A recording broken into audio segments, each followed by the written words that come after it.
Hi ನಿನ್ನ ಜೊತೆ ನನ್ನ ಕತೆ ಧಾರಾವಾಹಿಯ ಮುಂದಿನ ಸಂಚಿಕೆಯನ್ನು ತಿಳಿಸ್ತಾ ಹೋಗ್ತೀನಿ. ಯಾರೆಲ್ಲ ನನ್ನ ಚಾನಲ್ನ ಫಸ್ಟ್ ಟೈಮ್ ನೋಡ್ತಾ ಇದ್ದೀರೋ ಪ್ಲೀಸ್ ಸಬ್ಸ್ಕ್ರೈಬ್ ಮಾಡಿ, ಹಾಗೆ ಲೈಕ್ ಮಾಡಿ. ಟಿವಿಗೂ ಮುಂಚೆ ನೋಡಿ ನಿನ್ನ ಜೊತೆ ನನ್ನ ಕತೆ ಸೀರಿಯಲ್.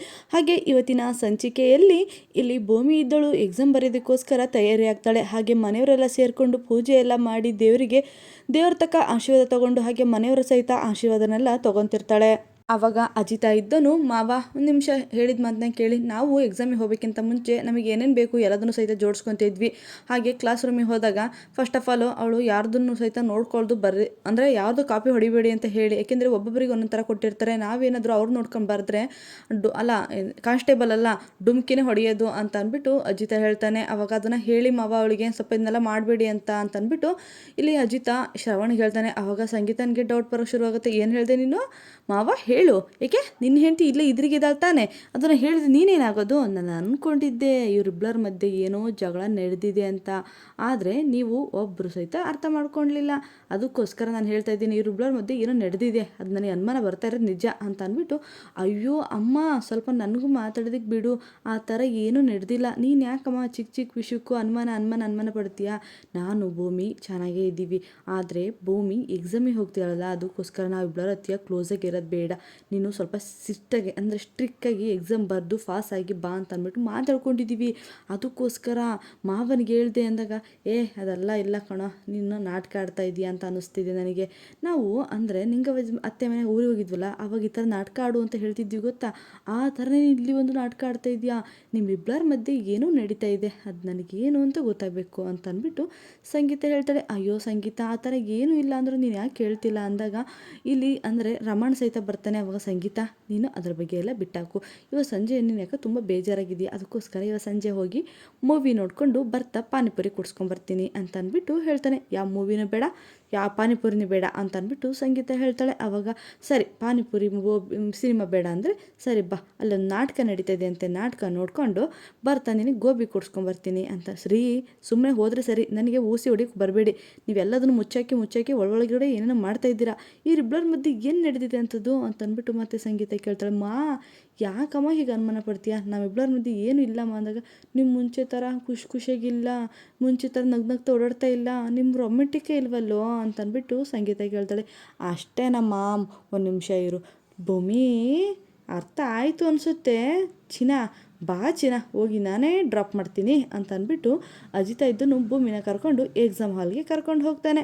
ಇಲ್ಲಿ ಸಂಗೀತನೂ ಸಹಿತ ಏನಪ್ಪ ಅದೇನೋ ಗೊತ್ತಿಲ್ಲ, ಇವ್ರಿಬ್ಬರ ಮಧ್ಯೆ ಏನಿದೆಯೋ ಏನು ನನಗಂತೂ ಒಂದು ಗೊತ್ತಾಗ್ತಿಲ್ಲ, ಆದರೆ ಯಾವಾಗಲೂ ನನ್ನ ಹಿಂದೆ ಅಂದರೆ ನನ್ನ ಹಿಂದೆ ಇಲ್ಲದೆ ಇದ್ದೋಗು ಇವ್ರು ಯಾವಾಗಲೂ ಇದೇ ಥರ ಜೊತೆಯಾಗಿ ಖುಷಿಯಾಗಿ ನೆಮ್ಮದಿಯಾಗಿರಬೇಕು, ಅದನ್ನು ನಾನು ಸಾಯೋ ತನಕ ನಾನು ನೋಡ್ಕೊಂಡಿರಬೇಕು ಅಂತ ಅಂದ್ಬಿಟ್ಟು ಸಂಗೀತ ಹೇಳ್ತಾಳೆ. ಅವಾಗ ಅದೇ ರೀತಿ ಇರ್ತೀವಿ ಬಿಡಮ್ಮ ಅಂತ ಹೇಳಿ ಹೋದ ಅಜಿತಾ ಭೂಮಿ ಎಕ್ಸಾಮ್ ಹಾಲಲ್ಲಿ ಭೂಮಿ ಎಕ್ಸಾಮ್ನ ಬರೀತಿರ್ತಾಳೆ. ಆದರೆ ಅಜಿತಾ ಇದ್ದನು ಭೂಮಿ ಚಿಂತೆಲೆ ಅಂದರೆ ಟೆನ್ಷನಲ್ಲೇ ಕೂತ್ಕೊಂಡಿರ್ತಾನೆ. ಅವಾಗ ಸತ್ಯಣ್ಣ ಸಹಿತ ಜೊತೆಗೆ ಇರ್ತಾನೆ. ಅವಾಗ ಯೋಚನೆ, ಅಯ್ಯೋ ಭೂಮಿ ಎಕ್ಸಾಮ್ ಬರೆಯೋಕ್ಕೆ ಹೋಗಿದ್ದಾಳೆ, ಈಗ ಬರಿತಾಳೆ ಏನೋ ಅನ್ನೋ ಒಂದು ಕಡೆ ಟೆನ್ಷನ್ ಒಳಗಿರ್ತಾನೆ. ಹಾಗೆ ಅವಳು ಡ್ರಾ ಓಪನ್ ಮಾಡಿದಾಗ ಅವ್ರ ಬ್ಲರ್ದು ಮದುವೆ ಫೋಟೋ ಸಿಗುತ್ತೆ, ಅದನ್ನು ನೋಡ್ತಾ ಹಾಗೆ ಕಳೆದು ಹೋಗ್ತಾನೆ. ಅವಾಗ ಫೋಟೋ ನೋಡಿಬಿಟ್ಟು ಸತ್ಯಣ್ಣ ಕಾಣದೇ ಇರೋ ಥರ ಕಬೋರ್ಡ್ ಒಳಗೆ ಇಡ್ತಾನೆ. ಅವಾಗ ಸತ್ಯಣ್ಣ ಇದ್ದಿದ್ದು ಅದಕ್ಕೆ ಹೇಳೋದು, ನಾವು ನೋಡ್ತೀವೋ ಬಿಡ್ತೀವೋ ಗೊತ್ತಿಲ್ಲ, ಒಳಗೆ ಪ್ರೀತಿ ತೋರಿಸೋದು ಸುಳ್ಳು, ನಿನ್ನ ಇನ್ನೂ ಟೈಮ್ ಏನು ಮೀರಿಲ್ಲ, ನೀನು ಆದಷ್ಟು ಬೇಗ ನಿನ್ನ ಮನಸ್ಸಲ್ಲಿರೋದನ್ನ ಹೋಗಿ ಭೂಮಿ ಹತ್ರ ಹೇಳ್ಕೊ, ಅವಳು ನಿನ್ನನ್ನು ಒಪ್ಕೊಂತಾಳೆ. ಭೂಮಿ ಮನಸ್ಸಲ್ಲಿ ನೀನು ಆಲ್ರೆಡಿ ಇದೆಯಾ, ಪ್ಲೀಸ್ ಅರ್ಥ ಮಾಡ್ಕೊ ಗೆಳೆಯ,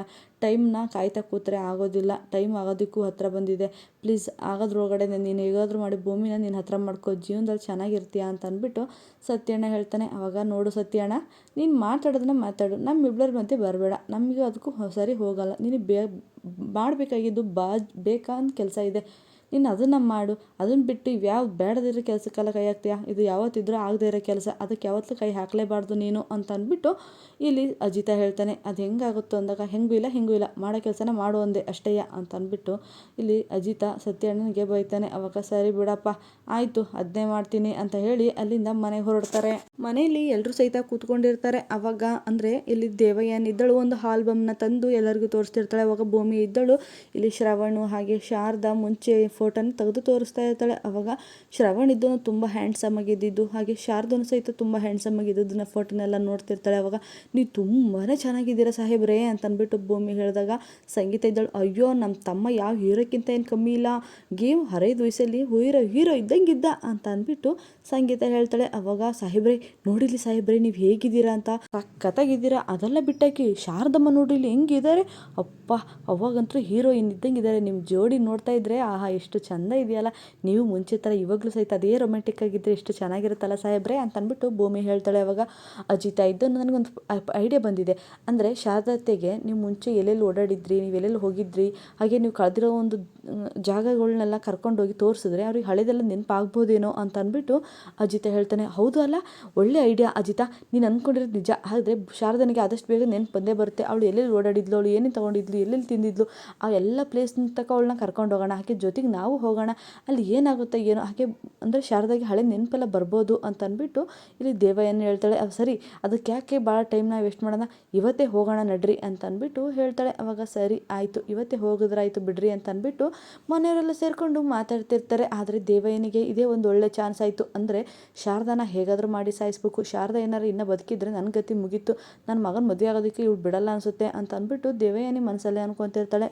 ಸರಿ ಆಗೋಯ್ತು, ಈಗ ಹೇಗೋ ಒಂದು ಚಾನ್ಸ್ ಸಿಕ್ಕಿದೆ, ಫಸ್ಟು ಆ ಭದ್ರನಿಗೆ ಫೋನ್ ಮಾಡಿ ಹೇಳಬೇಕು, ನಮ್ಮನೆ ಹತ್ರ ಇರೋ ಪಾರ್ಕಿಗೆ ಬಾ ಅಂತ ಅಂದ್ಬಿಟ್ಟು ಇಲ್ಲಿ ಕಾಲ್ ಮಾಡ್ತಾಳೆ. ಭದ್ರ ಒಂದು ಒಳ್ಳೆ ಚಾನ್ಸ್ ಸಿಕ್ಕಿದೆ, ಆ ಶಾರದಾ ಪಾರ್ಕಿಗೆ ಬರ್ತಾ ಇದ್ದಾಳೆ, ನಮ್ಮ ಮನೆ ಹತ್ರ ಇದೆಯಲ್ಲ ಆ ಪಾರ್ಕಿಗೆ, ನೀನು ಅಲ್ಲಿಗೆ ಬಂದ್ಬಿಡು, ಯಾವುದೇ ಕಾರಣಕ್ಕೂ ಚಾನ್ಸ್ನ ಮಿಸ್ ಮಾಡ್ಕೊಬೇಡ, ನೋಡು ಹೇಳಿದ್ದೀನಿ, ಸಿಕ್ಕಿರೋ ಚಾನ್ಸ್ನ ಬಳಸ್ಕೊಬೇಕು, ಅವಳಿಂದ ನನಗೆ ಆಪತ್ತು ಕಟ್ಟಿಟ್ಟ ಬುತ್ತಿಯಾಗಿದೆ, ಅದಕ್ಕೋಸ್ಕರ ಅವಳ ಕತೆ ಮುಗಿಸ್ಲೇಬೇಕು ಅಂತ ಅಂದ್ಬಿಟ್ಟು ದೇವಯಾನಿ ಇಲ್ಲಿ ಭದ್ರನಿಗೆ ಹೇಳ್ತಾಳೆ. ಅವಾಗ ಸರಿ ಮೇಡಮ್ ನೀವು ತಲೆ ಕೆಡಿಸ್ಕೊಳ್ಳೇಬೇಡಿ, ಟೈಮಿಂಗ್ಸ್ನ ನೀವು ಫೋನಲ್ಲಿ ಮೆಸೇಜ್ ಮಾಡಿ, ನಾನು ಅಲ್ಲಿಗೆ ಬರ್ತೀನಿ ಅಂತ ಅಂದ್ಬಿಟ್ಟು ಹೇಳಿ ಫೋನ್ನ ಕಟ್ ಮಾಡ್ತಾಳೆ. ಇನ್ನು ಅಜಿತಾ ಹಾಗೆ ಲಚ್ಚಿ ಹಾಗೆ ಅಜಿತು ಹಾಗೆ ಶ್ರವಣು ಹಾಗೆ ಶಾರದಾ ಅಷ್ಟು ಸಹಿತ ಪಾರ್ಕಿಗೆ ಹೋಗ್ತಾರೆ. ಪಾರ್ಕಲ್ಲಿ ಬಾ ಶಾರದಾ ನಾವು ಆ ಕಡೆ ಎಲ್ಲ ವಾಕ್ ಮಾಡ್ಕೊತ ಬರೋಣ ಅಂತ ಅಂದ್ಬಿಟ್ಟು ಇಲ್ಲಿ ಶ್ರವಣ್ ಇದ್ದನು ಶಾರದಾನ ಕರ್ಕೊಂಡು ಹೋಗ್ತಾನೆ. ಇಲ್ಲಿ ಅಜಿತಾ ಇದ್ದನು ಭೂಮಿಗೆ ಕೆಲವೊಂದು ಎಕ್ಸಸೈಸ್ನ ಹೇಳ್ಕೊಡ್ತಿರ್ತಾನೆ. ಲಚ್ಚಿನೂ ಸಹಿತ ಸರಿ ಅಜಿತಾ ಮಾಡ್ದಂಗೆ ಮಾಡಿ ಅದಕ್ಕೆ ಅಂತ ಅಂದ್ಬಿಟ್ಟು ಹೇಳ್ಕೊಡ್ತಿರ್ತಾನೆ. ಆವಾಗ ಭೂಮಿ ಹಿಂಗೆ ಸರ್ಕಸ್ ಥರ ಮಾಡೋದನ್ನು ನೋಡಿ, ಅಲ್ಲ ಅಜಿತಾ ಲಚ್ಚಿ ನಾನು ಹೇಳ್ಕೊಡೋ ಥರ ಪ್ರಾಕ್ಟೀಸ್ ಏನಾರ ಮಾಡಿದರೆ ಇಷ್ಟೊತ್ತಿಗೆ ಬಳ್ಕೊಡೋ ಥರ ಗೊಂಬೆ ಥರ ಆಗ್ತಿದ್ಲು, ಇನ್ನೂ ಡ್ರಮ್ ಥರನೇ ಇದ್ದಾಳೆ, ಇವಳಿಗೆ ಎಷ್ಟು ಹೇಳ್ಕೊಟ್ರು ಅಷ್ಟಯ್ಯ ಅಂತ ಅಂದ್ಬಿಟ್ಟು ಅಜಿತಾ ಹೇಳ್ತಿರ್ತಾನೆ. ಅದೇನೆ ಇನ್ನೇನು ಶಾರದನು ಸಹಿತ ಅದೇ ಥರ ಪಾರ್ಕ್ ಸುತ್ತ ಓಡಾಡ್ತಿರ್ತಾಳೆ. ಅವಾಗ ಅಂದರೆ ಶ್ರವಣ ಇದ್ದನು, ನೋಡು ಶಾರದಾ ಇಲ್ಲೆಲ್ಲ ನಾವು ಓಡಾಡಿದ ನೆನಪಿದೆಯಾ ನಿನಗೆ, ನಮ್ಮ ಮದುವೆ ಆದಮೇಲೆ ಜಾಸ್ತಿ ಟೈಮ್ನ ಇಲ್ಲಿ ಪಾರ್ಕಲ್ಲಿ ಬಂದು ಕಳೀತಾ ಇದ್ವಿ, ಬೇಜಾರದಾಗೆಲ್ಲ ಬಂದು ಇಲ್ಲಿ ಓಡಾಡ್ತಾ ಇದ್ವಿ, ನಿನಗೆ ನೆನಪಿದೆಯಾ ಅಂತ ಅಂದ್ಬಿಟ್ಟು ಕೇಳ್ತಾನೆ. ಆದರೆ ಶಾರದಾ ಏನು ಮಾತಾಡ್ದೆ ಸುಮ್ಮನೆ ಇರ್ತಾಳೆ. ಅವಕ್ಕೆ ಮುಂದೆ ಹೋಗ್ತಾ, ನೀನು ಆ ಜಾಗ ನೆನಪಿದೆಯಾ, ನಾನು ಕೆಲಸ ಮುಗಿಸ್ಕೊಂಡು ಬರ್ತಿದ್ದಂಗೆ ನನಗೆ ಟೈಮ್ ಇದೆ ಅಂತ ಅಂದ್ಬಿಟ್ರೆ ಇಲ್ಲಿ ಕರ್ಕೊಂಬಂದು ನೀನು ಪಾನಿಪುರಿ ಎಲ್ಲ ತಿನ್ಸ್ಕೊಂಡು ಹೋಗ್ತಿದ್ದೆ, ಇದೆಲ್ಲ ನೆನಪಿದೆಯಾ ನಿನಗೆ ಅಂತ ಅಂದ್ಬಿಟ್ಟು ಮತ್ತೆ ಕೇಳ್ತಾನೆ. ಅವಾಗ ಶಾರದಾ ಏನು ರಿಯಾಕ್ಷನ್ ಮಾಡೋದಿಲ್ಲ. ಪ್ಲೀಸ್ ನೆನ್ಪು ಮಾಡ್ಕೊ, ನಾವೆಲ್ಲ ಇಲ್ಲಿ ಬಂದಿದ್ದು, ನಾವೆಲ್ಲ ತಿಂದಿದ್ದು, ಹಾಗೆ ಇಲ್ಲೆಲ್ಲ ಓಡಾಡಿದ್ದು ನೆನ್ಪು ಮಾಡ್ಕೊ, ನಿನಗೆ ಹಳೆದೆಲ್ಲ ನೆನಪಿಸ್ಕೊ ಅಂತ ಅಂದ್ಬಿಟ್ಟು ಇಲ್ಲಿ ಶ್ರವಣ ಇದ್ದನು ಶಾರದಾನಿಗೆ ಹೇಳ್ತಾಳೆ. ಅವಾಗ ಶಾರದಾ ಇದ್ದಳು ಒಂಥರ ಅಂದರೆ ಗಾಬರಿ ಥರ ಆಡೋಕ್ಕೆ ಶುರುವಾಗ್ತಾಳೆ. ಸರಿ ಓಕೆ ಬಿಡು, ನೀನೇನು ನೆನಪು ಮಾಡ್ಕೊಳ್ಳಿಲ್ಲ ಅಂತ ಪರವಾಗಿಲ್ಲ, ಬಾ ಆ ಕಡೆ ಸೈಡ್ ಹೋಗಿ ನೋಡೋಣ ಅಂತ ಅಂದ್ಬಿಟ್ಟು ಇಲ್ಲಿ ಶ್ರವಣ ಇದ್ದನು ಎಲ್ಲ ಕಡೆ ಅಂದರೆ ಪಾರ್ಕ್ ಸುತ್ತ ಓಡಾಡಿಸ್ತಾ ಇರ್ತಾನೆ. ಅಷ್ಟೊತ್ತಿಗೆ ಅಲ್ಲಿಗೆ ದೇವಯಾನಿ ಇದ್ದಳು ರೆಡಿಯಾಗಿ ಬರ್ತಾಳೆ. ಅದೇ ರೀತಿ ಬಂದ್ಬಿಟ್ಟು ಅವ್ರು ಎಲ್ಲೆಲ್ಲಿದ್ದಾರೆ ಏನು ಅಂತ ಅಂದ್ಬಿಟ್ಟು ಎಲ್ಲ ತಿಳ್ಕೊಂಬಿಟ್ಟು ಅಂದರೆ ಆ ಭದ್ರನಿಗೆ ಕಾಲ್ ಮಾಡ್ತಾಳೆ. ಸರಿ ಭದ್ರ ಬೇಗ ಬಾ, ಟೈಮು ಮೀರುತ್ತೆ, ಅವ್ರು ಇದ್ದೊಳಗೆ ನಾವು ಮುಗಿಸ್ಕೊಂಬಿಡೋಣ ಅಂತ ಅಂದ್ಬಿಟ್ಟು ಭದ್ರನು ಸಹಿತ ಪಾರ್ಕಿಗೆ ಕರ್ಸ್ಕೊತಾಳೆ.